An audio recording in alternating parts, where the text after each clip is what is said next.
सारथी तेन पर विपत्ति परी, सीता को हर ले गयो रावण, सोने की लंक जरी, राम जी कुछ नहीं कर पाए। ऐसी बातें कहने वाला व्यक्ति हमारे लिए गुरुतुल्य है। आज तो कम से कम गुरुतुल्य है।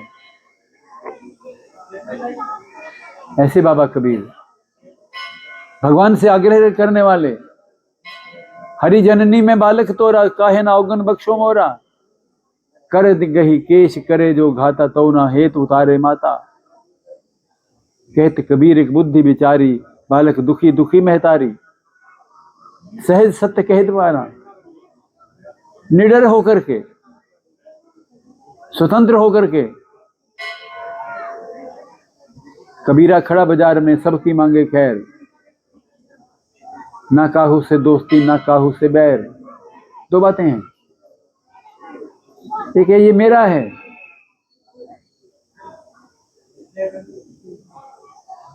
कितनी अच्छी बात है, ये भी मेरा है, सब मेरे हैं। क्यों भाई, सब हैं हमारे क्या? सबको अपना समझना बहुत बड़ी बात है। कौन समझ सकता है? हम बात करते हैं केवल, माता पिता तुम मेरे, शरण कहूं मैं किसकी। तुम मेरे माता पिता हो, मैं किसकी शरण लूं?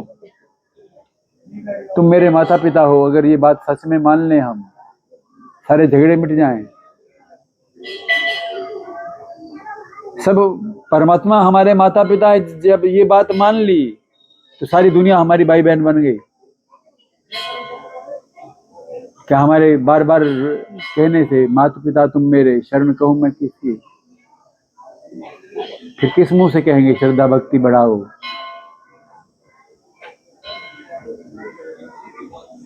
मंदिर में भगवान की मूर्ति धरी है, आप सच बताना, आप मूर्ति पूजक हैं क्या?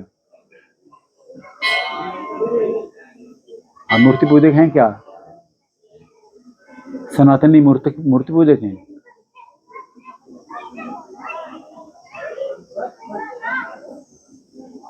हैं कि नहीं है? नहीं है, सनातनी मूर्ति पूजक नहीं है। आप इतनी बड़ी लंबी लाइन लगा करके प्रसाद अर्पण कर रहे हैं। ये प्रसाद क्या होता है?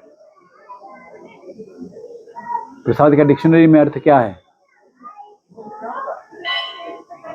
आपने दुकान पर बर्फी पड़ी थी, बुदाना पड़ा था, लड्डू पड़े थे, आपने देखा तब तक वो लड्डू थे, बर्फी थी, जो भी वो पदार्थ था वो था। जब आपने वो ले लिया, उसके साथ आपका भाव जुड़ गया, उस पदार्थ बुद्धि से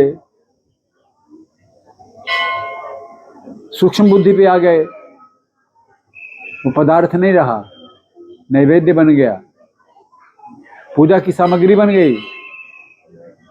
और जब भगवान ने स्वीकार कर लिया और आपको लौटाया, आप तो उसको भी लौटाया नहीं समझते हैं, और तो और पंडित जी भी नहीं समझते हैं।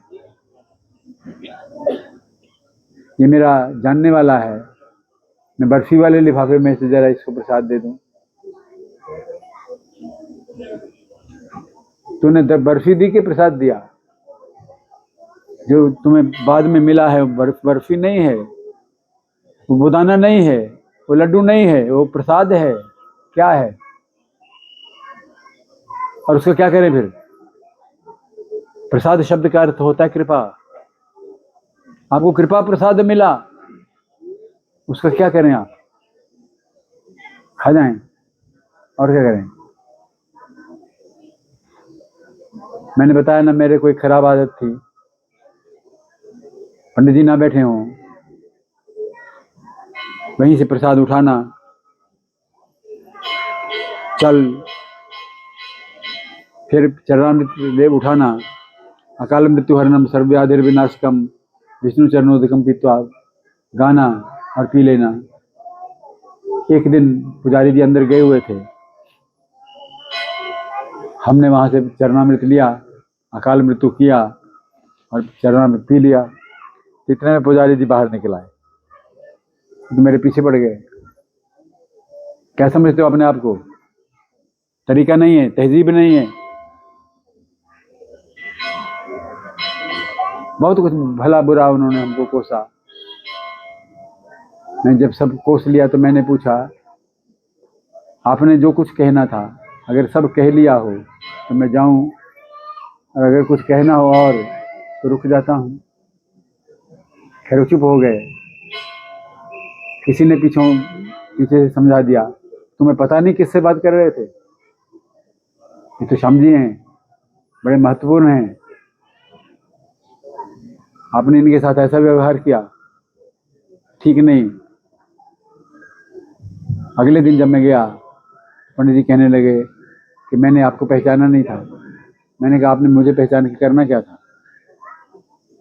मंदिर में 2-3 तरह के लोग आते हैं या हैं, एक भगवान है, भगवान के उपासक हैं, भगवान के पूजक हैं, और आप हैं पंडित जी पुजारी हैं।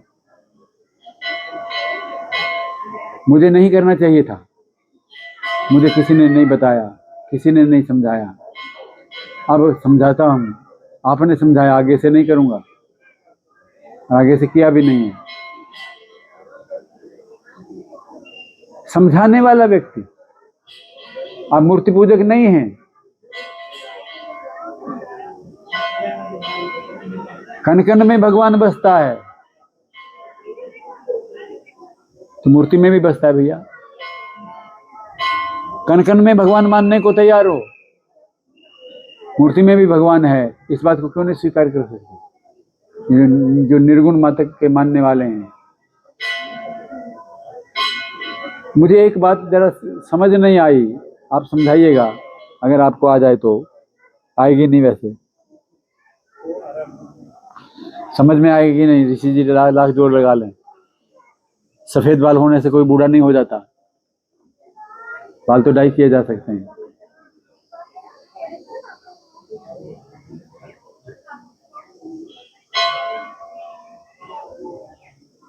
मूर्ति में एक मूर्तिमान है, वो अमूर्त है। एक ओंकार कर्ता पुरुष निरपौ निर्वैर अकाल अमूर्त, उसकी मूर्त नहीं है। लेकिन पढ़ने वाले पता क्या पढ़ते हैं? एक ओंकार कर्ता पुरुष निरपौ निर्वैर अकाल मूर्त। अकाल मूर्त नहीं है, अकाल अमूर्त है। संधि नियमों से देखेंगे तो अकाल है, अमूर्त है, उसकी कोई मूर्त नहीं है। उसकी कोई मूर्त नहीं, इसका क्या मतलब है?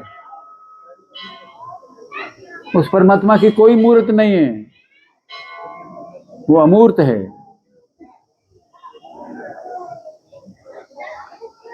इसका आर्यसमा जी विद्वान अर्थ करते हैं, उसकी कोई मूर्ति नहीं है, मूर्ति नहीं बनाई जा सकती।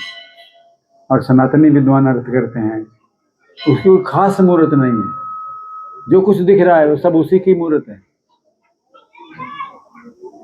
जो कुछ दिख रहा है सारी सृष्टि उसी की मूर्त है, वो अमूर्त है। तुम हो एक अगोचर। अगोचर का मतलब पता क्या होता है? तुम हो एक, फिर कहते ब्रह्मा विष्णु महेश, राम कृष्ण बुद्ध, तुमने तो अनेक बना दिए, कहाँ एक रहे? तुम हो एक, रोज गाते हो।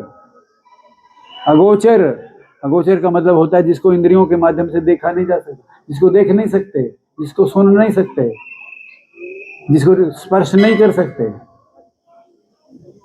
वो निर्गुण है।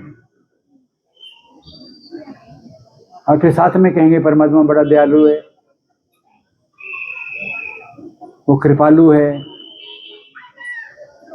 अगर वो कृपालु है तो उसमें गुण तो आ गया, वो निर्गुण कहां से रहा? वो निर्गुण कैसे है? गुण आ गया, वो दयालु है, वो कृपालु है, वो जगत का निर्माता है,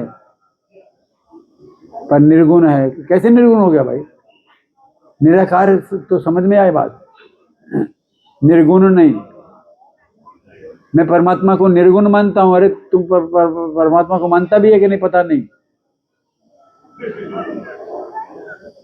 परमात्मा निर्गुण हो नहीं सकता,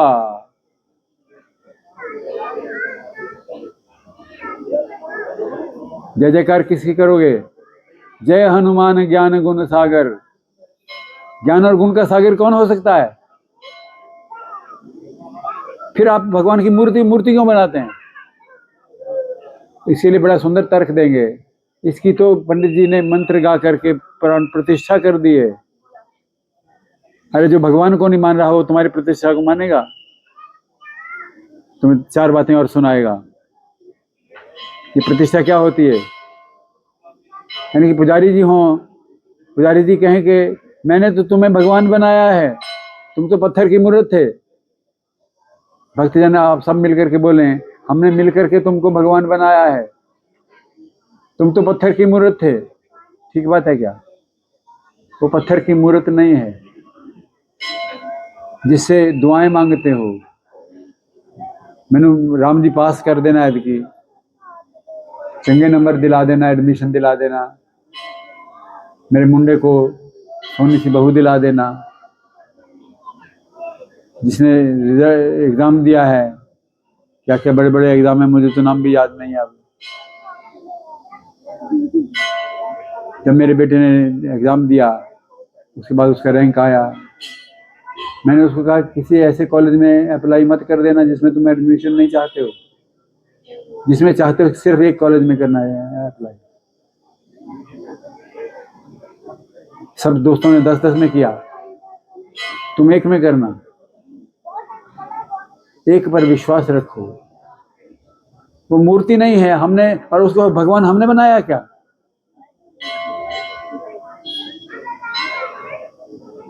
संत लिखते मेरी पूजा ने तुम्हें भगवान बनाया है, मैं ना पूजता वरना तुम्हारे पास मेरी आहों के सिवा रखा ही क्या है। ऐसी बातें करने वाले बाबा कबीर, सीधी सच्ची बात कहने वाले। कहूं बात में खरी, दुनिया 1 नंबरी के 10 नंबरी। खरी बात कैसे कहें? सच्ची बात, सीधी बात। जब आप मान लेते हैं कि परमात्मा दयालु है तो आप दया के पात्र बन जाते हैं, कृपा के पात्र बन जाते हैं, नजरे इनायत हो जाती है। जब हम माने कि वो है ही नहीं, फिर किससे कृपा पाओगे? पहले तो यही रौला है कि परमात्मा है कि नहीं है। परमात्मा है ना, है परमात्मा भाई। ये तबला जो है, ये चट्ठू जो है, दूसरे को क्या कहते, चट्ठू के साथ वाला जो है, डुगी। ये जो कुर्सी है, चलो मैं तो जिस पर बैठा हूं वो अलग है। कुर्सियां लकड़ी की बनती हैं, कुर्सी को देख करके ध्यान आता है क्या कि कभी ये लकड़ी का वो होगा, लंबा सारा तना सा होगा। ये ऐसा नहीं बना। इसको डुग्गी किसी ने बनाया है, इसको चट्ठू किसी ने बनाया है। किसी वक्त ये लकड़ी थी, लकड़ी को चट्ठू किसी ने बनाया, अपने आप बन नहीं सकती। जब चट्ठू अपने आप नहीं बन सकता, लकड़ी अपने आप नहीं बन सकती, तो दुनिया अपने आप बन गई। दुनिया को बनाने वाला कोई नहीं है। दुनिया कैसे बन गई? उसको बनाने वाला भी कोई है।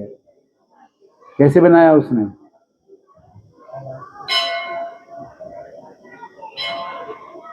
किसी ने आपको बनाया है। गुरु पूर्णिमा आने वाली है, आपके गुरु जी हैं, उस गुरु जी के भी कोई गुरु जी होंगे, जिसके वो गुरु जी होंगे उसके भी कोई गुरु जी होंगे, जो उसके होंगे वो भी किसी के और गुरु जी, उसके भी कोई और गुरु जी होंगे। अंत तो गत्वा कहाँ पहुंचेंगे? सृष्टि का मूल गुरु कौन है? जिसने ये सृष्टि बनाई है। ये खिलौना तुमने बनाया, तुमको भी किसी ने बनाया है, वो कौन है? ये जानना एक रहस्य है। उस रहस्य की बात बाबा कबीर करते हैं। उस रहस्य को जानने की कोशिश करें। अभी एक सज्जन से हम बात कर रहे थे, हम हमेशा इस बात का प्रचार करते रहे हैं, सनातन धर्मी व्यक्तियों को गुरु की जरूरत नहीं है, हमें गुरु नहीं चाहिए। हमारे पास गुरु है, और 10 बार आया वो बंदा बन के आया, तुम्हारे जैसा बन करके आया। तुम्हें और किसी गुरु की लोड़ नहीं है, और तुम्हें मिल जाएगा, तुम खोज लोगे, ऐसी तुम्हारी औकात नहीं, ऐसी बुद्धि नहीं। हनुमान जी महाराज को धोखा दे दिया काल नेमी ने, सीता जी को धोखा दे दिया, साधु का वेश धर के चुरा करके ले गया। तुम्हारे साथ नहीं होगा इसकी क्या गारंटी है? जब सीता जी के साथ हो सकता है, हनुमान जी के साथ हो सकता है, तो हमारे साथ क्यों नहीं हो सकता? बहुत बोलते थे हम, आजकल नहीं बोलते। क्यों नहीं बोलते भाई? अब लगने लगा है भीतर से कि 2 पैर की व्हीकल खड़ी नहीं हो सकती है, तीसरा पैर लगाना पड़ता है। हम 2 पैरों पे खड़े हैं, बहुत कमजोर हैं। हमें कोई सहारा देने वाला, सच्ची बात बताने वाला प्रकट रूप में भी चाहिए। वैसे तो अनंत युगों से परमात्मा ही सबके गुरु हैं। तुम त्रिभुवन गुरु वेद बखाना। तो बाबा कबीर कहते, आपे गुरु आपे चेला। मैं खुद ही अपना गुरु हूं, खुद ही अपना चेला हूं। तो बाबा लिखते, मेरे माता पिता गुरु शंभु भवानी है। एक मतभेद है गहरा, जो समझ में नहीं आता है। सोने का बिस्किट है, आप क्या बनवा लेंगे, क्या करेंगे? आजकल तो सोने का बिस्किट नहीं बनवाते लोग, बड़े अमीर हो गए। अब मैंने गलती कर दी कि कहते हैं बिस्कुट को, मुझे ज्वेलर ने बताया आजकल ईंट बनवाते हैं, सोने की ईंट। इतना इतना सोना लोगों के पास है। भारत सोने की चिड़िया कैसे बन गया? सोना तो इस देश में होता नहीं, अफ्रीका में होता है। हमारे पास इतना सोना कहाँ से आ गया? हम सोने की ईंट बनवाने लगे।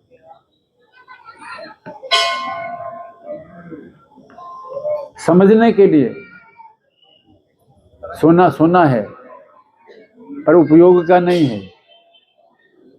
उपयोग का तब बनेगा जब आप उसका कंगन बनवा लेंगे, पहन लेंगे, उसकी चेन बनवा लेंगे, कोई बाजूबंद बनवा लेंगे, और कोई कहेगा ये तो सोना है। सोना है, लेकिन ये समता है, और आकार के कारण से सोना नहीं है। इसलिए हमारे यहाँ अद्वैत के साथ विशिष्ट अद्वैत का सिद्धांत जुड़ा। अद्वैत तो है, 2 तो नहीं है जीव और जगत में, लेकिन इनमें एक भेद है। बाबा कबीर की बात करते करते ध्यान आया, आपसे एक वादा किया था, आपसे संकल्प व्रत की बात करेंगे। व्रत का भोजन से कोई संबंध नहीं है, मूर्ति का पूजा से कोई संबंध नहीं। हम मूर्ति पूजक नहीं है, हम मूर्ति में मूर्तिमान के पूजक हैं। भगवान नाराज होते दिख रहे हैं, उनको मनाएं और कहें श्री गुरु चरण सरोज रज। श्री गुरु चरण सरोज रज।